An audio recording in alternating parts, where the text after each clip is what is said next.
हिंद हिंदवी स्वराज्याचे संस्थापक छत्रपती शिवाजी महाराज, धर्मरक्षक संभाजी महाराज, भारतीय घटनेचे शिल्पकार परमपूज्य डॉक्टर बाबासाहेब आंबेडकर, क्रांतिज्योती सूर्य महात्मा फुले, सावित्रीबाई फुले, राजश्री शाहू महाराज या सर्व महापुरुषांना त्रिवारावादन आणि इथे जमलेले माझे सहकारी, आज मला इथे जी बोलायची संधी दिली कंसे सरांबद्दल, तर कंसे सर हे व्यक्तिमत्व असं आहे, त्यांना मी फक्त आता माझी ही दुसरीच वेळ आहे त्यांना भेटण्याची, पण त्यांच्याबद्दल जे मागच्या सत्रामध्ये जे ऐकलं मी का सरांचं अगोदरचं जे कोरोनाच्या अगोदरचं जो वाटचाल होती ती फार भव्य दिव्य होती.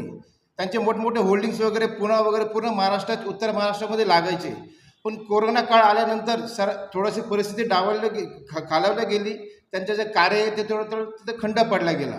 खंड पडल्यामुळे पण त्या क्षेत्रात सरांनी कुठेही खस न खाता त्यांचं जे कार्य आहे, जे लोकांना वक्तृत्व शिकवणं, वक्तृत्वाच्या माध्यमातून लोक घडवणं, ते कार्य त्यांनी अभिवादन अजूनपर्यंत चालू ठेवलेलं आहे. अशा ह्या थोर व्यक्तीसोबत मला आज माझे विचार त्यांच्यासमोर मला व्यक्त करायला भेटतं, हेच माझं अहोभाग्य आहे. आणि सरांना मी नक्कीच गॅरंटी देतो का तुमच्या अशाच विचारांनी आमच्यासारखेच नाहीत बहुसंख्य लोक, आमचे मित्रपरिवारातील लोकसुद्धा जोडणार आणि ते सुद्धा अशा विविध प्रकारचे उपक्रम म्हणा किंवा कुठल्या कार्यक्रमाप्रसंगी बोलण्याची संधी नवनवीन तरुण याच्यातून घडतील, ही सरांना मी माझ्यातर्फे शिष्य म्हणून त्यांना ग्वाही देतो आणि इथं थांबतो. धन्यवाद सर.